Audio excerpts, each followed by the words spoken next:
everyone's wondering, you're probably at the conference and you've been wondering about the marquee college football matchup of the entire season. And I wanted to update you on the score.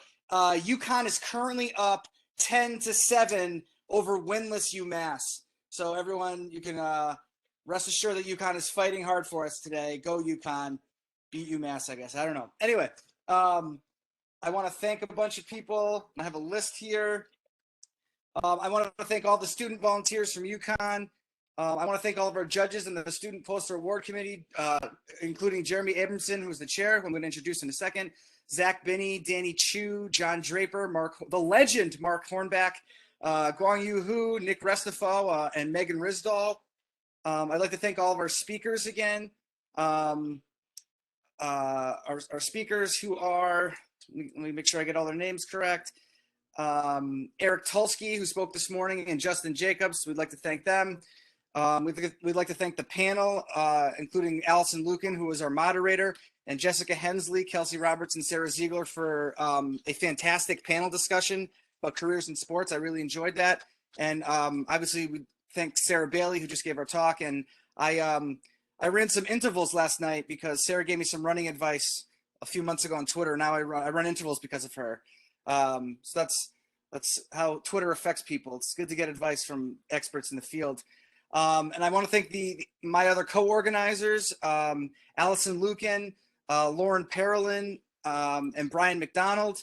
And of course, clap for Jun Yan, who really puts in a ton of work. This is, he's the chair of this. This is his conference. This is his idea. Without him, this wouldn't be happening. And he's just, he had this idea and he made it happen, and he's done it for a few years now. And, he's really the driving force behind this conference. And, it's a great conference. So clap or whatever you're doing at home by yourselves. At this point, I'm going to turn it over to Jeremy Abramson, who is the chair of the Student Poster Award Committee. He's going to announce the prizes. Take it away, Jeremy. Thanks, Greg.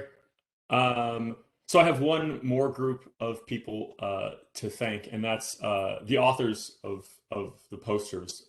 They were impressively high quality. And so everyone absolutely who submitted deserves a big round of applause. It's just like Sarah was saying, that putting yourself out there, whether it's just on Twitter or a blog or an actual conference or workshop submission, is a great, and in some sense, the only way of really getting your name out there if this is something that you think you might want to do. So congratulations to everyone who submitted. You all did impressive work. And secondly, I would like to share my personal thanks to the voting panel who put in a fair amount of work to get to where we are now.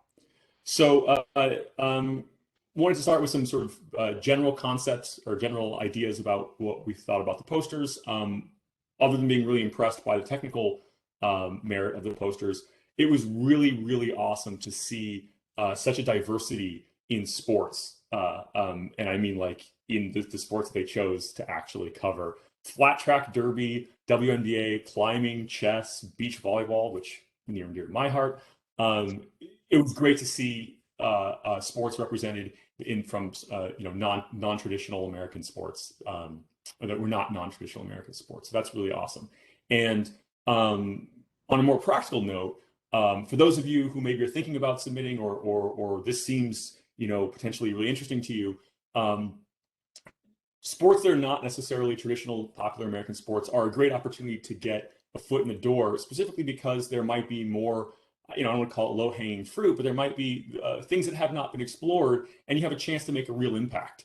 And as I assume, numerous speakers have said before, oftentimes these are transferable between sports. So try not to stay if you're interested in this. There's a lot of opportunity for a lot of really great sports that absolutely deserve a little more exposure, and there's a chance to really make an impact doing that. So that's great. Second thing I want to comment on was it was really great to see collaborations between universities and institutions, and I think in a few cases countries. And one thing that Sarah mentioned just a few seconds ago was reaching out to people and one thing I love about the sports community is everyone seems very open and amenable to collaboration. So if you have an idea, reach out to someone that you think might be relevant to that, even if it's only on Twitter. And I don't know anyone personally that is not willing to spend a little time exploring really interesting ideas. So that's where it all starts. Okay, let's talk about a few posters that the panel specifically wanted to call out for having some really, really great qualities. The first is racism in officiating in Women's Flat Track Derby Association. Was really interesting for covering a topic that is not necessarily sort of on court, on field. And that's another opportunity to really make an impact, is to talk about things that are related to sports, but not necessarily related to win probability or draft metrics or anything that you might consider traditional. So that was really interesting to the panel. Secondly, how much luck is involved in getting a hit, a study using decision trees and random force to understand the factors influencing batting average on balls in play. The panel thought that was a really great, really interesting and broadly applicable question, and potentially a great sort of first step in solving that. And expert elicitation: what information do mock drafts provide about the actual NBA draft? And rule changes affecting extra inning game length in the Pioneer Baseball League. The panel really thought that those two posters did a really excellent job in framing the discussion of their problem, which, as I'm sure you've heard in a number of different ways throughout the day, is in some sense the most important part of all of this. So if you're out there thinking about presenting something or submitting something maybe next year or to a different conference or workshop, the criteria this year was really focused on: how do you properly explain the motivation to your problem? How do you explain why anyone would think that that problem is interesting or useful? And absolutely focus on that. And the last, a Bayesian approach on chess openings, was a really, really different approach technically, and it's just really, it potentially has a lot of applications to other domains. So congratulations to all those folks. Okay, and now the moment we've all been waiting for, the winner of this year's poster competition. Hopefully there's no home field advantage bias here, but it is, I won't go so far as to say that it was a runaway winner, but it was the clear winner that the panel really appreciated. So concerns regarding sport climbing competition format and scoring system: Who's Suffering? By Quan Nguyen, Hannah Butler, and Gregory Matthews. So congratulations. Great work, everybody. And congratulations to Kwong. I want everyone to know I had nothing to do with this. I was not voting. I would imagine that most of the people on the panel would be less likely to vote, knowing that I was part of the advising for that. So. I didn't give myself a vote, and if I had, I would have never voted for Greg. So there was no chicanery involved whatsoever. It was just a really great piece of work. Well, Kwong and Hannah have done a lot of work on that.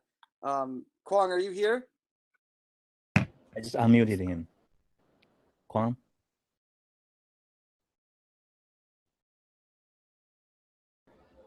Yeah, I'm here. Can you guys hear me? We can hear you. Yeah. I mean, very happy to get this award. I want to thank Greg and Hannah for,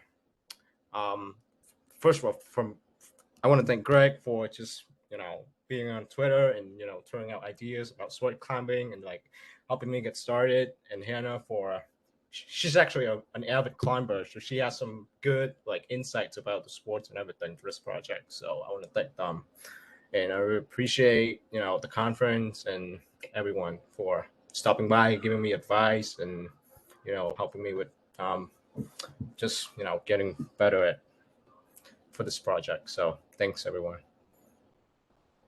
Thank you, Kwong. I would like to mention something else before we wrap everything up here. So we're wrapping up the UConn Sports Analytics Symposium, but if you're interested in more sports analytics conferences, the next one of the next big ones coming up is the Carnegie Mellon Sports Analytics Conference, and that I believe is in about a month. I think it's November 6th and 7th.